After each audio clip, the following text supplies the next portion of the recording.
Boa noite a todos, sejam bem-vindos a mais um encontro do Grupo de Estudos de Direito Sistêmico. E nós vamos dar continuidade à leitura do livro Amor à Segunda Vista, de Bert Hellinger. E nós vamos retomar na página 153, Alberto e Suzano. Hoje nós temos como leitora Antônia e estamos sobre a orientação da Cleusa.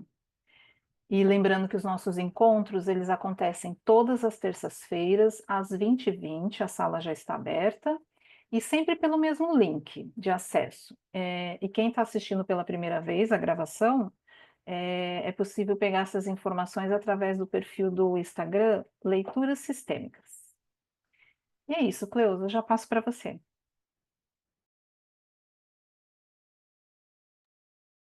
Boa noite, Helena. Boa noite para todas. Hoje só estamos em todas, né?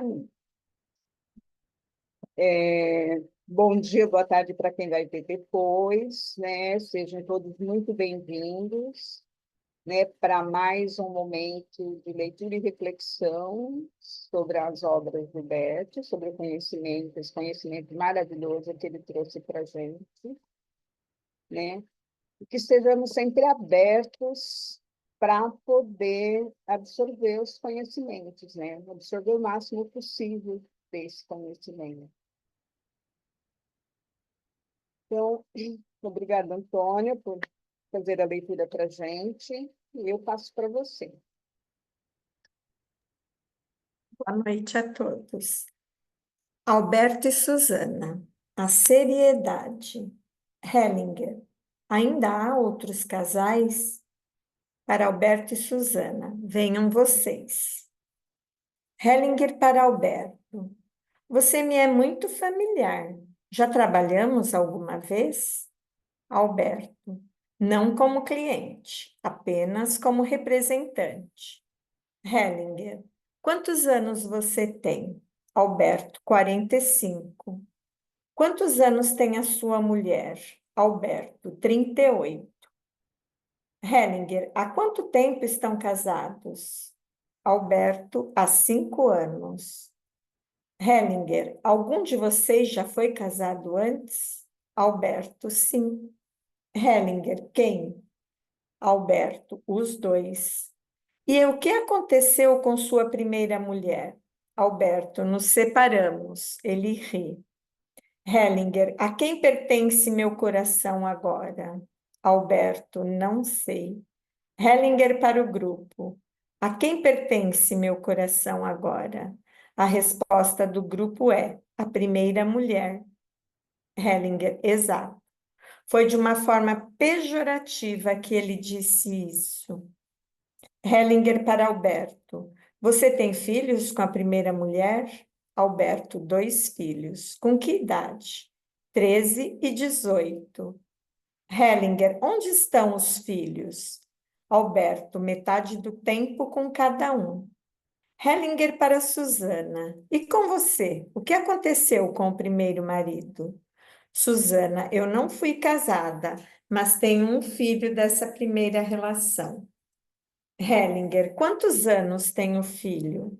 Susana, 16 anos. Hellinger, onde ele está? Susana, um ano atrás pedi que se mudasse para a casa de seu pai. Agora vive com ele. Hellinger, e por que vocês estão aqui? Alberto, a relação é muito difícil no cotidiano, mas existe um sentimento profundo que nos une. Hellinger, e o que devo fazer? Alberto, gostaria de compreender o sentido dessas dificuldades no cotidiano. Hellinger para o grupo. Lidamos aqui com uma família complexa. Os 2 parceiros já foram casados ou pelo menos já tiveram uma relação fixa. E os 2 têm filhos das relações anteriores. Hellinger para Alberto. Vocês também têm filhos juntos? Alberto, não. Hellinger para o grupo. Se constelamos isso, podemos ver as leis da família complexa. Para Alberto, constelaremos você, sua primeira mulher e os 2 filhos. Para Susana. E você, o outro marido e o filho. Susana. Eu ainda tenho um segundo filho de uma segunda relação. O meu atual marido é o terceiro. Tive 2 relações antes e de cada relação um filho. Hellinger. E esse filho tem quantos anos? Susana. A pequena é uma menina de 7 anos. Hellinger. Então é mais complexo ainda. Precisamos do outro marido e do outro filho. Para Alberto, comece você. Então Antônio, Antônio, só um minutinho, né? Só um pouquinho, Helena. É só uma reflexão aí, né? Na hora que ele começa a perguntar, né? Que ele pergunta para o Alberto da primeira mulher, né? A forma com que ele fala, desrespeitosa, né? Então, assim, é importante, senão no final a gente se perde desses detalhes, né? Então, assim, aquele que é menosprezado é o que o facilitador tem que dar um lugar no coração, né? Então, assim, é isso que eu queria chamar a atenção, né? Que, assim, de quem que é meu coração agora, né? Da primeira mulher, porque assim, na hora que ele fala dela, ele fala e ri, como, tipo, nos separamos, né? Não foi uma coisa importante, né?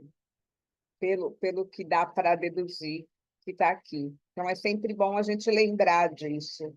Quando alguém não é mencionado, é esquecido, seja um parceiro, um pai, uma mãe, um outro filho, né? O facilitador tem que estar introduzindo essa pessoa no coração, tem que estar dando um lugar para que o trabalho consiga fluir de uma forma harmoniosa. Oi, Mônica, seja bem-vinda. Vamos, então, continuar. Na imagem, então, nós vemos o MA é o marido, que é o Alberto, terceiro marido de Suzana. Um MU é a primeira mulher, que é a mãe de F1 e F2, que é primeiro filho e segunda filha. MU é a mulher Suzana, que é a segunda mulher de Alberto. Um MA é o primeiro marido, que é o pai do filho do F3, que é o terceiro filho. Na verdade, o primeiro filho de Susana. O 2MA é o segundo marido, pai de F4, que é a quarta filha, que na verdade é o segundo filho de Susana. Helling para Alberto. A sua primeira mulher casou novamente? Alberto, não. O primeiro marido dela é casado? Alberto, não. Está bem, sente-se. Para Susana, como você constelaria? A atenção do representante de Alberto se dirige à sua primeira família. Hellinger para o grupo. Essa relação não se desfez. Toda a energia do marido vai para lá. Após um tempo, Hellinger coloca o representante de Alberto diante de sua primeira mulher. Os filhos de Alberto se viram mais para os seus pais. Hellinger, após um tempo, para Alberto. Ocorreu algo entre vocês para que vocês se separassem? Alberto, os últimos 4 anos foram muito difíceis. O pai dela morreu, a relação se tornou gradativamente mais difícil e depois ela adoeceu. Hellinger, qual era a doença? Alberto, câncer. Nesse meio tempo, o homem e a primeira mulher se aproximaram um pouco. Ela coloca a mão no peito dele e o acaricia carinhosamente. Então se aproximam ainda mais. O homem acaricia a face dela. Ela apoia a cabeça no peito dele que a abraça. Na figura 4, após um tempo, a primeira mulher se solta dele, porém olha-o carinhosamente, e o homem permanece um pouco reservado. Hellinger para o representante de Alberto, diga-lhe, você é doente demais para mim. Marido, você é doente demais para mim.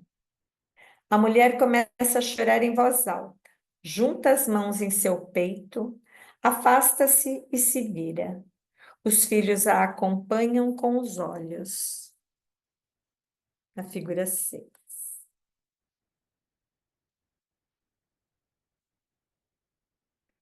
Após um tempo, a mulher se vira novamente, volta um pouco, quer se aproximar, procura pelo seu lugar, mas não o encontra.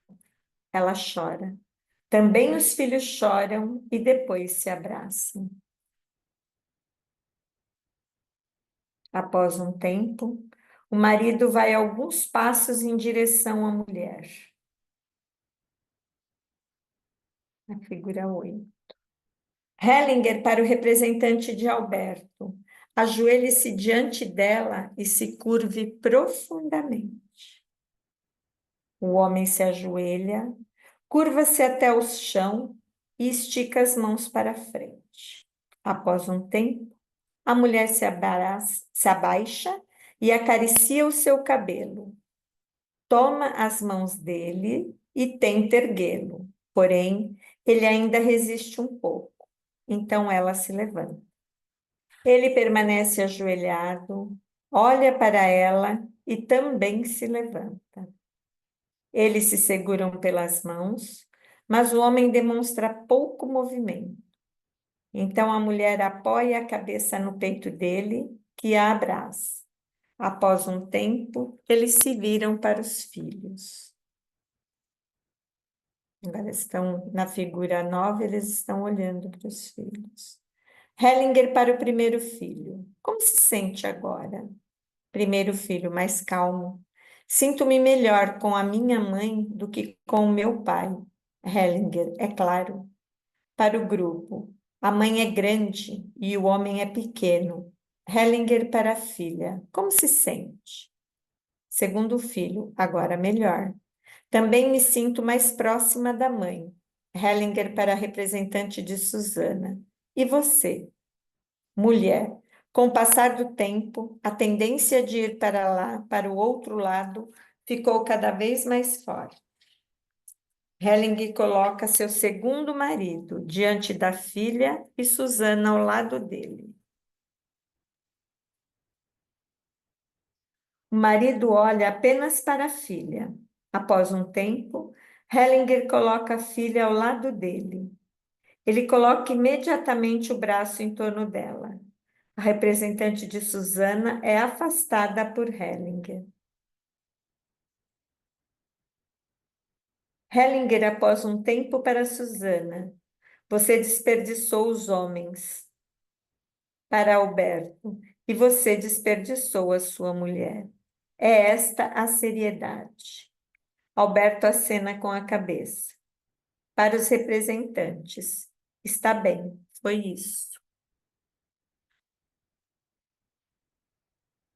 Então, assim, uma família complexa dessa, né? Então, o que que se mostra aí? O primeiro vínculo do homem com a primeira mulher, o vínculo do homem com a primeira mulher, não se desfez, ainda era uma coisa carinhosa, né? Existia um carinho. Então, como que, se esse vínculo não for terminado com respeito, a relação posterior tem pouca chance, né? Então, e em relação a ela, a dinâmica não mostra muito o relacionamento dela com os primeiros homens, né? Não mostra que tenha tido um vínculo forte. Então, de repente, ela está mais livre para esse vínculo. Só que ele ainda estava preso lá atrás, né? Então, E essa fala dele, eu acho que chama muita atenção. Se você não respeita, você desperdiçou os homens. Então, se desperdiçou os dois, tem pouca chance com o terceiro. E a mesma coisa, ele desperdiçou a primeira, tem pouca chance com a que vem depois, né? Eu não sei se vocês têm alguma colocação, se querem fazer alguma pergunta mais em cima disso, ou se a gente vai para essa explicação que ele traz de vínculos na sequência, para a gente discutir mais depois disso. Posso falar? Pode. Eu me lembrei de algumas vezes que eu já vi no campo situações desse desrespeito, né? Então, eu já vi algumas vezes de mulheres que só queria engravidar, por exemplo, né? Então, isso eu vi várias vezes e que aí o homem não, depois que engravidou, não interessava mais, entendeu? Então, isso também mostrava esse desrespeito com o homem, com o masculino, e na verdade a pessoa que não respeita, né, o homem ali, ou vice-versa, o homem que não respeita a mulher, não tá, não tem chance com nenhuma, né? Isso foram algumas coisas que eu vi, não foi uma vez só. Eu, particularmente, né, já fui divorciada 2 vezes, e eu tô sempre atenta por postura minha, né?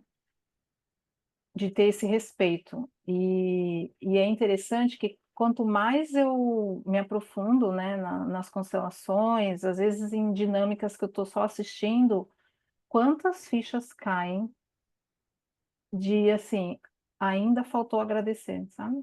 Então, teve uma vez que era uma constelação que tinha nada a ver com relacionamento, era coisa de empresa, e veio mais um item assim, olha, ainda falta agradecer alguma coisa. Então, eu acho isso muito sério e procuro trazer isso para minha vida, né? E é isso. Então, tipo assim, quando não tem esse respeito e essa gratidão, às vezes isso vai refletir nos filhos, né? Os filhos vai sentir, e normalmente a tendência é tomar partido do que eles acham que é mais fraco, do que está sendo injustiçado, né? Então, ou vai representar a dor desse parceiro. Então, assim, né, separação é uma coisa muito séria, se não for uma coisa respeitosa, né, não dá para a gente dizer vai ser isso ou aquilo, pode trazer várias consequências. Só que cada um traz uma história também, né, traz os seus emaranhamentos que também pode estar interferir aí na geração que vem depois. Então, vamos ver o que o Bert traz aqui sobre vínculos para a gente poder. Vamos lá. Vínculos. Hellinger para o grupo. Gostaria de dizer algo sobre vínculos. Nessa última constelação, algo ficou evidente em relação a isso. Através da consumação sexual, isto é, a partir da plena consumação sexual, e isso significa a consumação com todos os seus riscos, forma-se um vínculo entre o homem e a mulher, que é indissolúvel. Agora, talvez alguns vão dizer, isso é um ensinamento católico. Não se trata disso, pois o vínculo também se forma fora do casamento. Então, não é o casamento que é indissolúvel, mas o vínculo entre um casal que se abriu para a consumação sexual. Isso pode ser visto através do efeito. Após isso, o casal não se separa mais. Quando se separa, pode fazer isso somente com muita dor e com sentimento de culpa. Ninguém sai de um vínculo dessa qualidade sem culpa. Por isso, o primeiro vínculo é o mais profundo. Vínculos e amor não são a mesma coisa. Mais tarde, alguém pode se envolver com outro parceiro. Nessa relação, o amor pode ser maior. O vínculo, porém, é menor. Quando se separam, isso ocorre com menos dor e menos sentimento de culpa. Quando existe uma terceira, uma quarta relação, o vínculo torna-se cada vez menor. Eles podem separar-se com mais facilidade. Após um tempo, a capacidade de se vincular praticamente se desperdiçou. Isso cessa. Quando alguém se separa de forma leviana, nessa constelação, a impressão era que se tratava de uma separação leviana, sem consideração, então mais tarde um filho se pune. Isso pode chegar a tal ponto que um filho se suicida como expiação para uma separação leviana. Não se deve brincar com isso. O vínculo também se forma no caso de incesto e também no caso de estupro. Por isso, às vezes, uma criança que vivenciou o incesto permanece vinculada ao agressor. Também após um estupro, a mulher continua vinculada ao agressor. Ambas, a criança que vivencia o incesto e a mulher que sofre um estupro, não consegue se separar disso a não ser através do amor. Pode continuar?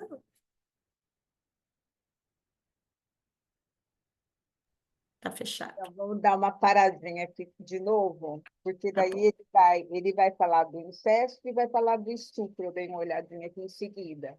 Então, vamos refletir só sobre o vínculo agora, e esses dois assuntos a gente reflete depois. Então, porque essa coisa do vínculo e do amor, que às vezes as pessoas confundem, né?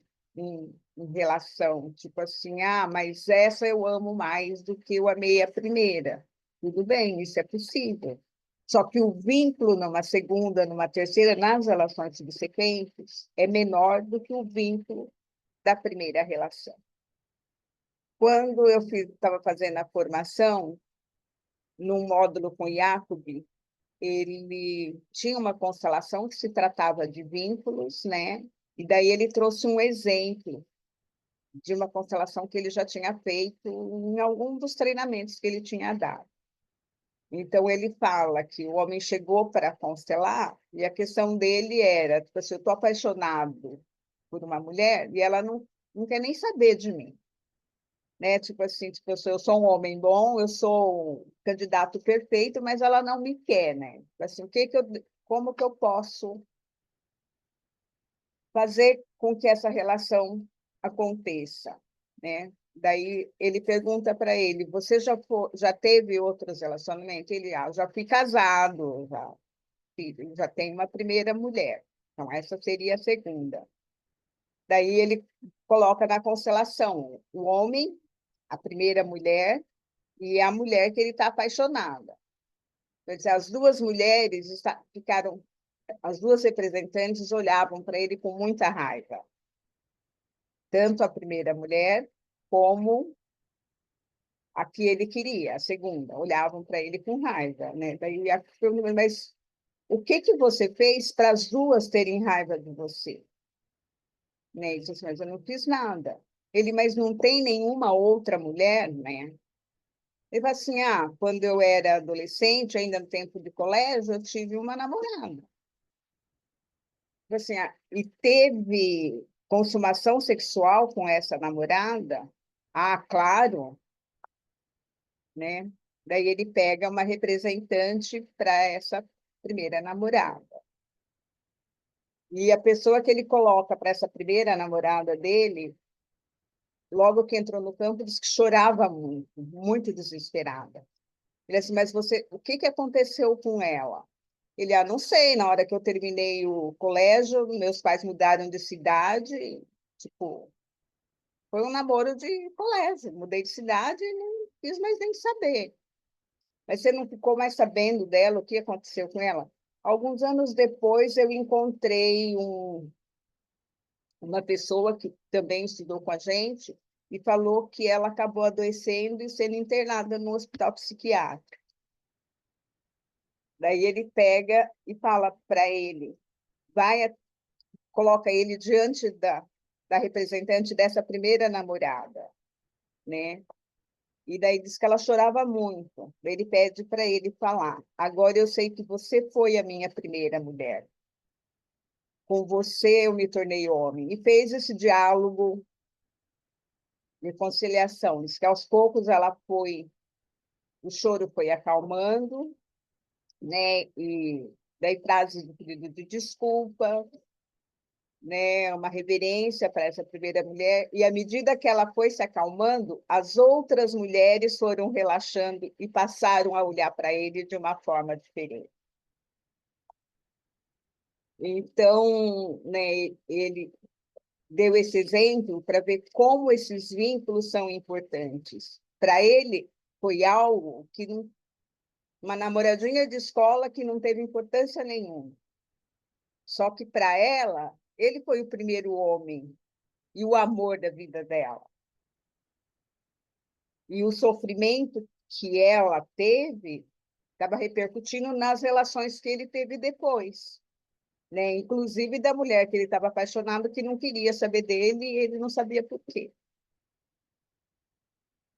Então, tipo assim, eu sempre, quando falo em vínculo, eu sempre me lembro dessa constelação que ele contou nesse momento, né, durante o curso de formação. Né? Então, o respeito com todos os parceiros é fundamental para que as relações subsequentes possam dar certo. Não sei se alguém mais quer fazer alguma colocação, se tem pergunta. Posso falar uma coisa?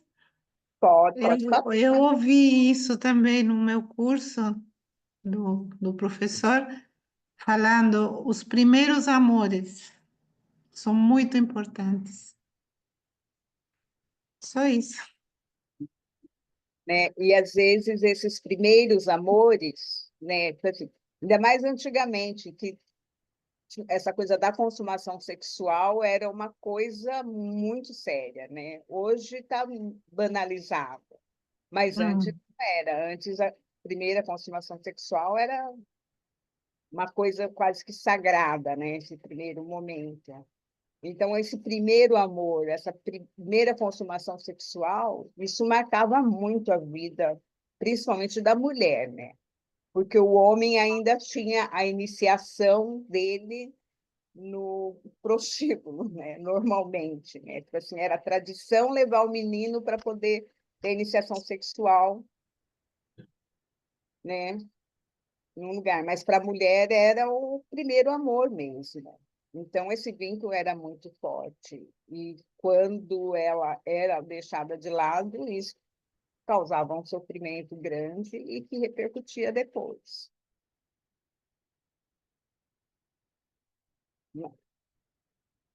Se não tiver mais colocação, nós vamos ver o incesto agora, que é um tema meio doloroso. Paulo, mas é interessante hoje você analisando, por isso que mudou bastante essa questão também do jovem conseguir se desvincular com tanta facilidade, né? Porque essa questão da consumação sexual hoje é muito mais comum e em número de vezes muito maior, né? E se você, dependendo do caso, você vai conversar, até para o próprio jovem, quando vem trazer problema de relacionamento, é difícil você fazer esse trabalho também, né? Para é como ele colocou aqui, acha que é um conceito moralista da gente, ou católico, ou qualquer outra coisa, né? Até a pessoa realmente não ter maturidade para perceber o quanto que isso é sério, né? E, na verdade, por isso que eu falo, né? Teria que já começar na escola todo esse aprendizado, né? Para ser uma filosofia mesmo de vida, mas desde lá de baixo, né? Então, tá. Né? Incesto. Assim, por conta dessa facilidade, né, e desse ritmo que vem agora, então, assim, para desfazer um casamento está sendo muito fácil, apesar da gente estar vendo muitas consequências sérias, né, esse alto índice de feminicídio, esse tipo de coisa, que também vem atrás, né? Porque a pessoa não sabe perder, Ela quer ter a posse do outro e não esse vínculo sagrado com o outro, né? Eu fico Então, pensando dessa raiva que foi colocada aqui. Será que não tem um pouco dessa raiva dos desrespeitos dos relacionamentos anteriores, né? Que pode trazer o feminicídio também?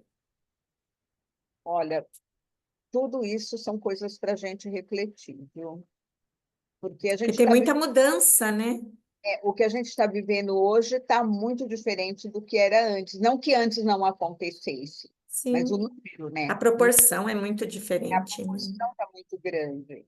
Então, com certeza, isso tem a- é resquício de muita dor, E o próprio índice de suicídios, né? De jovens. né? É resquício de muita dor, né? Então, assim, é muito complexo. A gente tem que olhar para isso com muito carinho, sem julgamento, Sim, porque eles estão sendo vítimas de um momento, né? Da cultura desse momento, esse momento. né? Então, nós temos que nos trabalhar para realmente entrar no ponto neutro e olhar para isso, né? Desse centro vazio, desse centro, e não, E para poder realmente ajudar, né? Para com certeza, trazer, para expandir a consciência, né, hoje da situação. Porque eu acho que falta muito isso, né? né? As- a falta de reflexão, de realmente ter, né, essa expansão mesmo de consciência, acho que o termo é esse, né? Sobre É, como está se vivendo, né? No, no superficial, né? Superficial. essa coisa do respeito do um para com o outro, né? Nossa, isso é muito sério, né? Um Essa resgate. despedida, né, dos relacionamentos anteriores, a gratidão, isso é uma coisa que você não vê muito na prática, né? Então, por isso que naquela série Uma Nova Mulher, né, quando tem aquela cena do descasamento, eu disse, nossa, todo mundo tinha que ver aquela cena. E tinha que fazer, né? É, e fazer, né? Tipo assim, aquela Tinha que ser coisa, agora um novo modelo, né? uma separação consciente, né? É. Porque quando não tem isso, vai ter uma repercussão mais tarde, né? Que nem aqui ele chama atenção para isso. Quando a separação é feita sem respeito, corre-se o risco até de um filho se suicidar. É isso que é super sério também. Então, assim, é uma coisa muito séria. E, e são É coisas que tanto que podem. ele deu o nome de seriedade, né? Pro, Seriedade, ele dá o nome pro né, para a capítulo. população. Seriedade. É. Então, vamos para esse outro assunto que E também também é sério. sério que só. Pode ler. Incesto. Uma criança que vivenciou incesto, por exemplo, uma menina que esteve envolvida com o pai em um incesto, não consegue separar-se dele. Caso esse primeiro vínculo não seja dissolvido com amor, mais tarde a menina terá dificuldades de se envolver em uma outra relação. Por isso, quando alguns terapeutas agem de modo indignado contra o agressor, querendo levá-lo à justiça, a criança se pune. Essa indignação é muito nociva para a criança. Porém, quando a criança pode dizer ao pai: amei você muito e por você fiz tudo, o amor é reconhecido. Então, eles podem separar-se. A criança pode se separar. Nesse contexto, porém, devemos lembrar que o incesto é quase sempre uma relação triangular. Via de regra, existem dois culpados. A mãe quase sempre está envolvida no caso de incesto entre pai e filha, muitas vezes retraindo-se e oferecendo a filha ao marido como compensação, ou em um segundo casamento. Quando uma mulher traz uma filha, exige mais do marido do que dá. Como compensação, ocorre o incesto. Por isso, o incesto ocorre frequentemente entre padrasto e enteada. Isso tem a ver com essa dinâmica. Então, para que isso seja dissolvido, a filha tem que dizer ao pai: pela minha mãe, o fiz de boa vontade. E deve dizer à mãe: por você, o fiz de boa vontade. Nesse momento, a dinâmica secreta vem à luz. Então, a mãe pode dizer à filha: eu sinto muito. E o pai pode dizer à filha: eu sinto muito e agora me retiro. Então, também a filha pode retirar-se. O seu amor veio à luz. E o que também veio à luz foi a sua inocência. Agora está livre e pode envolver-se em uma outra relação. É, essa é outra coisa muito complicada, né? Também é um assunto difícil de ser trabalhado. E principalmente quando ele coloca que da relação triangular, né? Que é uma coisa que fez ele ser muito julgado por conta dessa colocação, né? Dele, de ser uma reação triangular, onde às vezes a mãe inconscientemente oferece a filha, né, no seu lugar do marido ou para um segundo, né, para o padrasto, né? Então, quando a gente esteve na Alemanha, teve uma constelação que tratou desse tema, né? Então, a menina que foi constelar, ela foi constelar assim, que ela tinha vivido, né, uma situação de incesto, e ela tinha um ódio mortal pela mãe.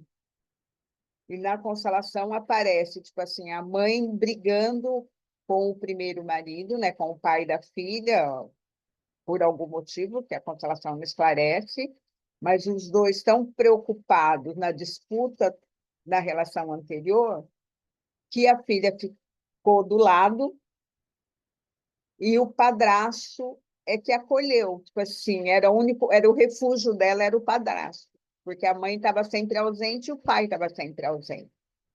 E nisso acabou acontecendo o incesto.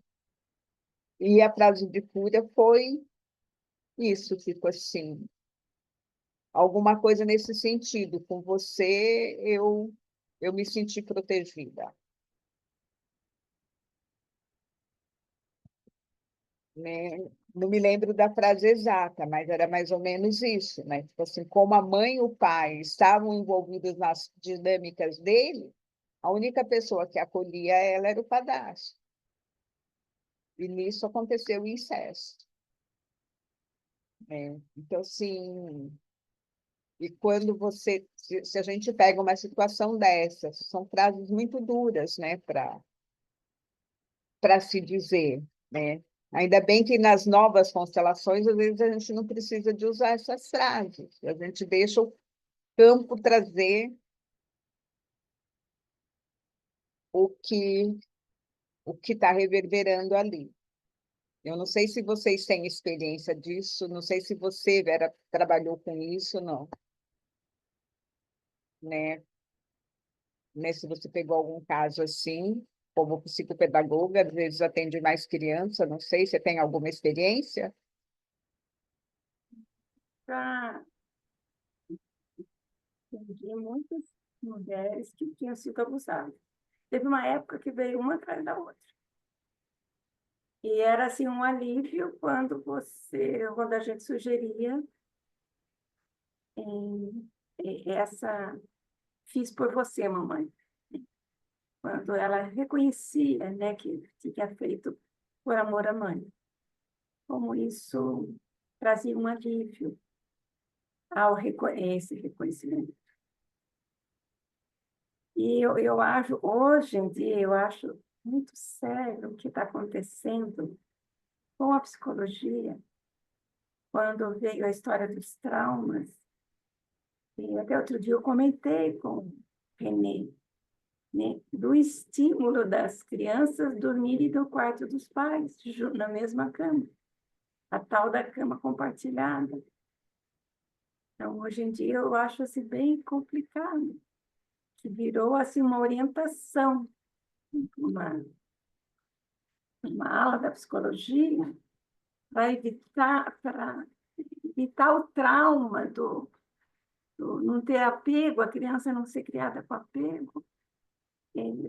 Estão estimulando cama compartilhada. Eu penso que é bem complicado. E eu vejo sempre como atrapalhar a vida do casal e uma brecha ali da criança ser utilizada. E hoje a gente vê no noticiário muitos casos de incesto ainda, né? Incesto, de estupro, tá muito. E tem esse lado desse estímulo, né? E eu acho bastante complicado. Porque estão evitando o trauma da criança não ter apego, mas aí abrindo brecha para outro tipo de trauma, né? Uma criança fora de lugar. É quase eu vejo quase como um extremo de uma época que a orientação da psicologia era deixa a criança chorando no quarto, fecha a porta, né? Então isso gerou muito trauma, né? Da criança se sentir sozinha e abandonada. Aí caiu nesse oposto que a gente vê, aí eu vejo até fotos de cama compartilhada, médicos indicando isso. Eu fico assim arrepiada quando eu vejo esse movimento atual.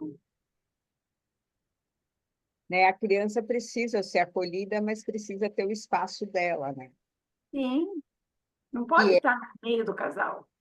que é o meio termo. Eu não sei se vocês viram um filme, que eu acho que é Preciosa o nome do filme, é um filme americano, baseado numa história real de uma menina daqueles bairros lá meio agressivos nos Estados Unidos. Não sei se alguém chegou a ver esse filme. Então, assim, é um filme difícil de ver, porque ele traz esse tema do incesto, né? E traz essa coisa da cama compartilhada, entre aspas, né? Então, tipo assim, o casal está na cama e está o bebê. E, de repente, o homem resolve ter relação com o bebê e não com a mulher. Né?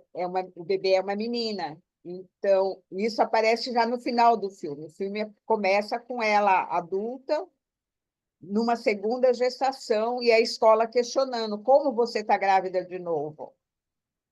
Né? E ela só responde, eu estou grávida porque eu fiz sexo.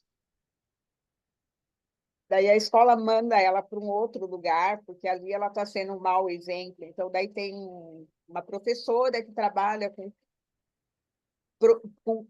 jovens com problema, tá? Se mandar ela grávida, ela peça outra professora. E daí vai desenvolvendo a história.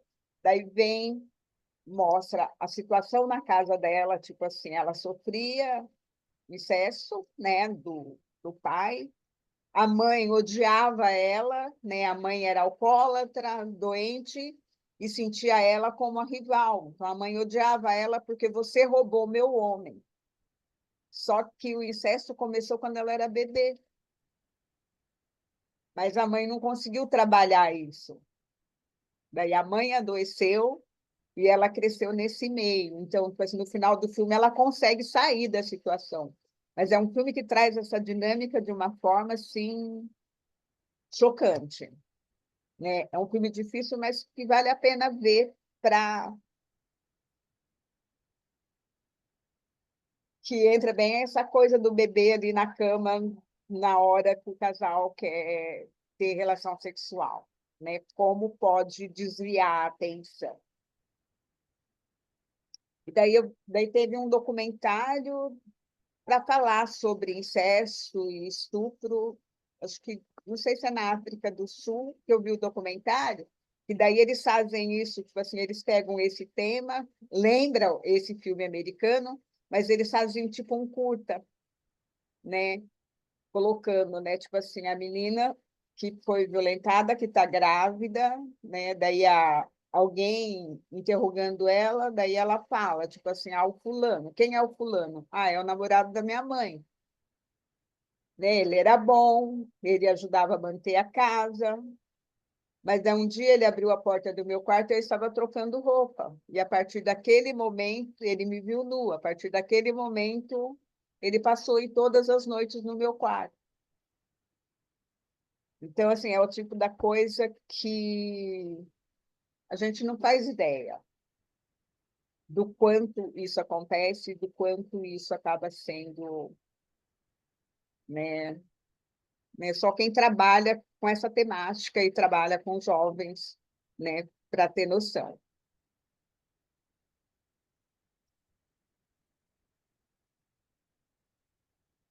Você quer falar alguma coisa, Cláudia?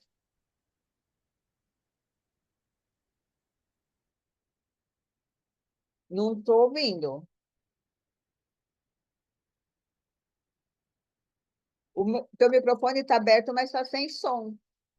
Tenta ver se o fone está conectado direitinho, que às vezes ele não vai até o fone.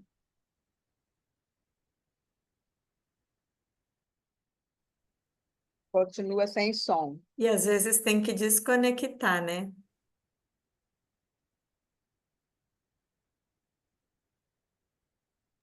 Tenta fazer sem o fone.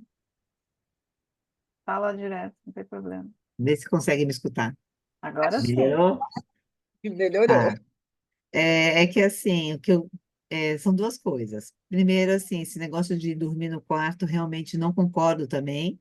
Porém, sempre dei aula em periferia e isso é como se fosse uma coisa normal acontecer. Casas pequenas, de cômodos pequenos. E o que que acontece, né? Casos de estupro tem muito. Eu mesmo já tive várias crianças de 2, 3 anos com problemas sobre isso, e quando a gente fala quando a gente começa a perceber, as mães já se preocupam, querendo passar a culpa para alguém. E quando a gente vai ver, ou é o pai ou é o padrasto. Mas uma outra pergunta que eu ia fazer é assim, o pensamento ainda é que inconscientemente, digamos assim, a mãe que é a culpada, nenhum momento consegue ver que a culpa também é do homem, porque tudo bem que a mãe está ali de alguma forma tá sabendo e finge que não vê, mas o homem não, ele tem a culpa dele. Por que que ele vai olhar para uma criança e querer essa criança? Mas eu acho que quando ele fala dessa triangulação, ele não está dizendo só a mãe é culpada. Ele não está inocentando o homem da responsabilidade do ato. Ah, Tá? tá. Ele não está inocentando, ele não está dizendo o homem é inocente, né? Então, Hum. assim, e aquela coisa, e a inocência é da criança, porque ela faz, tipo assim, ela cede por amor, né? Por amor à mãe, por amor, né? Sempre tem amor, né? Apesar que atrás disso às vezes tem muita violência. Ela sofre incesto e ela é ameaçada que se contar É a maior vai, parte das vezes, né? vai sofrer mais violência, né? Mas daí ela não conta para proteger alguém, para proteger a mãe ou para proteger o pai, ela acaba se calando para proteger. Então, por isso que ele fala que quando a criança entende que o que ela fez foi por amor, ela cedeu por amor, vai tirar o peso dela, vai trazer a inocência dela de volta. Ah, tá. Porque a criança acaba se sentindo culpada também. Porque normalmente elas se culpam, né? Normalmente a criança se culpa. Quando a gente descobre, não é porque a criança chega e conta pra gente. A gente descobre na sala de brinquedos, que é onde tem as casinhas, e as crianças começam a brincar, e a gente começa a observar, e a gente começa a ver algumas coisas repetir. Aquilo a gente percebe que não é o normal. Aí a gente dá um olhar diferenciado para aquilo, começa a observar a criança, o comportamento da criança, até que a gente consegue entender o que está acontecendo. E a maioria das vezes a criança apanha, é queimada de cigarro. Então, assim, é um sofrimento todo para aquela criança, né? E teve um caso que a mãe concordava. Teve um caso que a mãe chegou a falar assim: a menina tinha aqui uns 8, 9 anos, e a mãe virou e falou assim: um dia ela não vai ter que namorar, então que seja com o pai dela. Então foi uma coisa assim que a gente ficou chocada. Como é que pode? É assim, não tem muito tempo isso, sabe? E num lugar que não é fim do mundo, não é interiorzão, não é nada disso, é aqui no litoral. Então são coisas que chamam a atenção. Mas o que me chamou a atenção também foi assim, não é só a mulher, né, a culpa. O homem também, né? É, Principalmente o homem, né? então, ele coloca que às vezes a mãe é responsável no caso, tipo assim, quando a mulher não está, né, responsável, tipo assim, é emaranhamento, de qualquer forma. Aham, Você não aham. é responsável, ela não vai voluntariamente e oferece a filha para o parceiro. Não, por algum motivo dela, ela não está disponível para o parceiro. É uma dinâmica inconsciente essa. Uhum. Exato. Então ele não coloca isso como uma coisa consciente.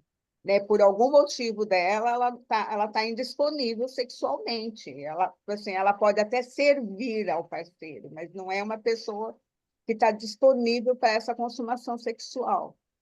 Então, nisso, ele acaba procurando a compensação na criança. Daí que ele fala, normalmente a mãe é responsável. E daí tem aquela mãe que vê e não faz nada. Ela não impede que isso continue. E tem aquela mãe que, na hora que ela vê, ela defende a criança. Tá? Então, assim, e tudo isso depende da dinâmica e dos emaranhamentos que a pessoa traz. Né? Então, antigamente, quando eu via mais televisão, tinha um programa na Globo, uma série, que tinha alguma coisa a ver com caminhoneiro, eu não lembro o nome da série. Era o Antônio Fagundes e o Estênio Garcia, que eram caminhoneiros e viajava pelo Brasil. E Uhum. tem um episódio que eles vivenciam essa coisa do incesto, né? E quando fala nisso, quando ele fala da mãe, eu me lembro daquele episódio que daí quando eles perceberam que a menina, tipo assim, estava esses estacionamentos que os caminhoneiros ficavam na beira da estrada, eles percebem que tem uma menina que está sendo violentada. E eles interferem, eles tentam tirar a menina da situação. E não consegue. Daí, tipo assim, daí denuncia o pai. Ele denuncia, o cara vai preso. Daí eles saem de viagem, quando eles saem, eles dá 5 minutos assim, a gente precisa voltar e ver o que está acontecendo. Né? Quando eles voltam, o homem, o pai que tinha sido preso, foi solto no dia seguinte, chegou no acampamento e matou a mulher.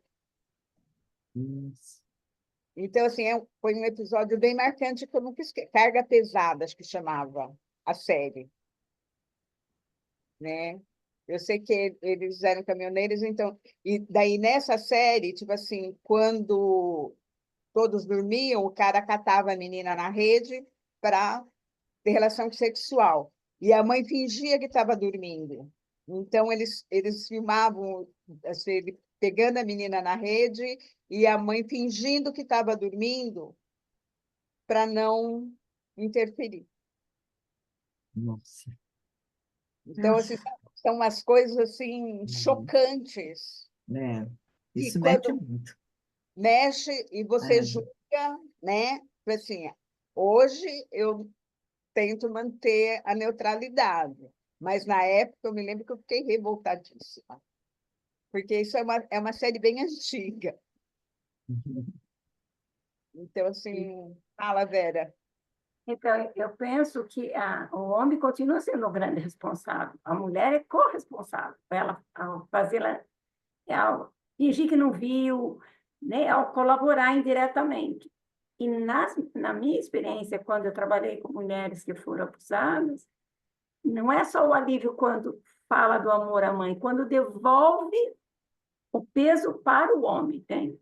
Quando reconhece que ela é como criança, porque de um lado ou do outro, a criança foi acarinhada, ela teve um prazer ali. E isso traz muita culpa, quando ela percebe que era algo errado. Então, acho que traz muito alívio quando a mulher devolve o peso para o homem, fala, a responsabilidade foi sua, eu era só uma criança. Né? Porque muitas vezes a mulher culpa a criança, né? Você que ficava atiçando ele, né? Culpa a criança. E a criança é criança. Então, acho assim, é a minha experiência, assim, tanto de meninas como de meninos, que eu já atendi, de a pessoa reconhecer, não, eu era criança. A culpa não é minha, a responsabilidade é dele devolver, assim, num ritual de devolver o peso para os adultos. O grande responsável, o que abusou, tanto homens como mulheres, porque as mulheres também abusam dos filhos homens, né? Isso é pouco falado. Quando eu trabalhei no CAPES, aqui eu trabalhei 5 anos no CAPES AD, e uma vez eu presenciei essa situação, professor de educação física caminhando com as pacientes, e uma avó contando para a colega, assim, dando risada, como ela abusava do neto. Né? E a professora de educação física ficou meio assim, trouxe o caso para mim, e quando eu falei que precisava intervir, gente, foi muito difícil. Tinham 2 psicólogos, homens, no grupo. Um psicólogo queria passar pano, o diretor queria passar pano. Sabe, fui eu e um psicólogo que era jovem falar, não, essa mulher precisa de ajuda, mas precisa romper isso. Eu sofri, assim, foi uma batalha, porque as pessoas queriam passar pano para essa mulher. E daí mandava recado, ela vai se matar, sabe assim? E daí falei, não, a criança em primeiro lugar, eu preciso orientar isso. Quando ela foi aí orientada, tinha um grupo na cidade de orientação, aquilo acalmou, e ela falou, não, que pôr um basta não era para mandar prender a mulher, mas orientar a avó, a mãe, e acolher a criança. Mas, assim, eu já tive também na clínica, como psicopedagoga de mãe, contar que abusava, brincava com os filhos, porque era uma mãe moderna. Sabe? Então, eu já vi mais de uma vez mulheres abusando e isso sendo professoras, cuidadoras de creche, masturbando as crianças para dormir. Né? E isso é não falado. O abusador é o homem. Então, eu acho isso também muito sério. Muito sério. Então, assim, são muitas coisas que a gente tem que estar refletindo e que causam traumas e traumas muito sérios, né? E que quem vivenciou, né, quem foi a vítima aí, no caso, precisa ser acolhida e ter consciência de que só era criança, que ela não tinha responsabilidade, que ela não tinha como se defender daquilo. E o que foi feito, ela fez por amor. E uma coisa, Cláudia, não sei se você estava o dia que a Vera conversou com o Renê sobre essa coisa da cama compartilhada. Você estava na reunião aquele dia? Que ele, tipo assim, que lembra, né, das sugestões que ele deu, tipo assim, porque dependendo do local, realmente todo mundo mora num cômodo só. Então, tipo assim, a orientação, uma cortininha, algo que separa a criança dos pais, né? Dentro do ambiente, dentro das condições de cada um. Porque às vezes a gente fala pensando nas nossas condições, e que não é a de todo mundo. Né? Então, tem que ser analisado cada caso dentro da sua realidade. Né? É espaço cada vez menor, né? Os espaços são pequenos. Uma família mora num cômodo só. Então, essas coisas precisam, tipo assim, de ser tudo avaliado. Mas essa questão da cama compartilhada independe da questão social de lugar pequeno. Né? É a questão do modismo que está agora, né, para não traumatizar a questão da falta de apego, virou esse exagero, porque às vezes a criança tem um quarto super mobiliado, pais. A mãe, eu sempre orientei isso. O pai viaja, a criança vai no lugar, na cama com a mãe, no lugar do pai. E as mulheres ainda falam, é homem da casa agora. Sabe assim, são coisas muito culturais. E que, eu falei, como assim o homem da casa, uma criança de 8 anos, que peso está pondo em cima dessa criança? Né? Então, eu sempre trabalhei muito isso com pais e nas escolas, quando eu dava palestra, de orientação. Então, eu penso que... E não tinha esse modismo, que esse modismo é agora, essa história de cama compartilhada. E aí é todas as classes sociais. Então, não depende muito da questão física da casa, depende da questão psicológica, emocional da família, de lidar com esse apego, de um apego mais saudável, não essa mistura que corre o risco de escorregar. Gente, eu estou olhando o relógio, não sei se a gente lê esse outro assunto, a gente deixa ele para o Renê, porque também é um outro assunto que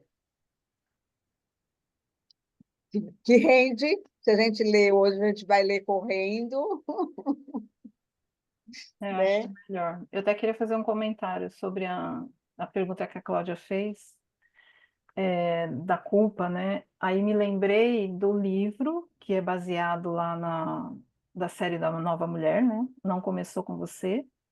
E também lembrei do trabalho do Dr. Gabor Maté, porque para a gente exercitar esse olhar, né, de não julgar, é lógico que não dá para isentar a responsabilidade, mas no trabalho, no livro, né, quer dizer, já vem de trás, né? Então, provavelmente, esse casal que se juntou não é por acaso, né?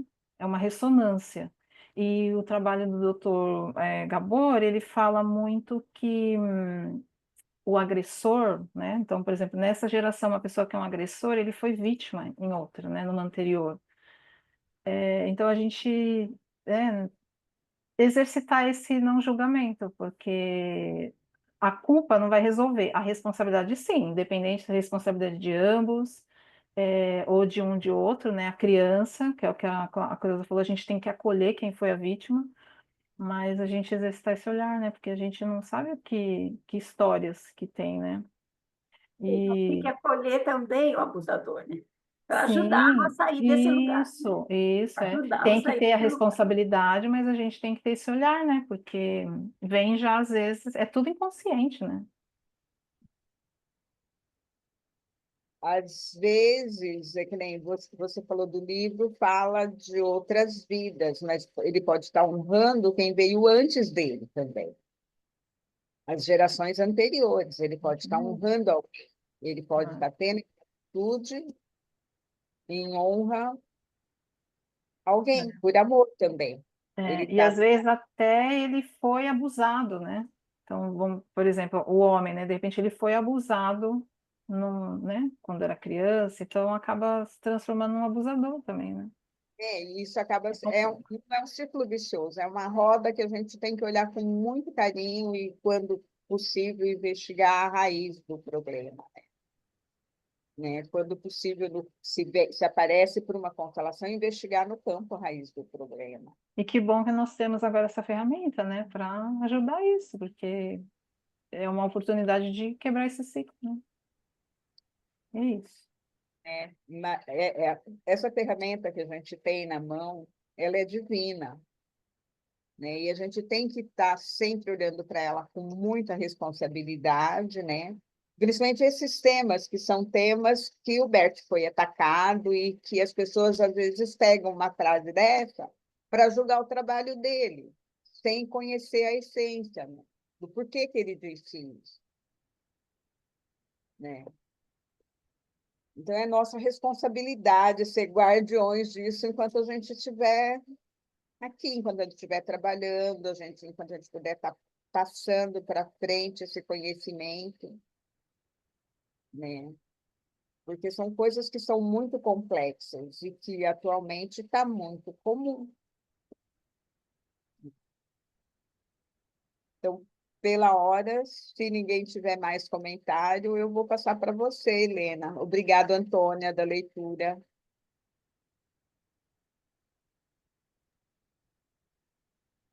Boa noite, gente. Muito obrigada, Antônia, pela leitura, Cleusa, pelas orientações, a todos pelas colocações e pela presença.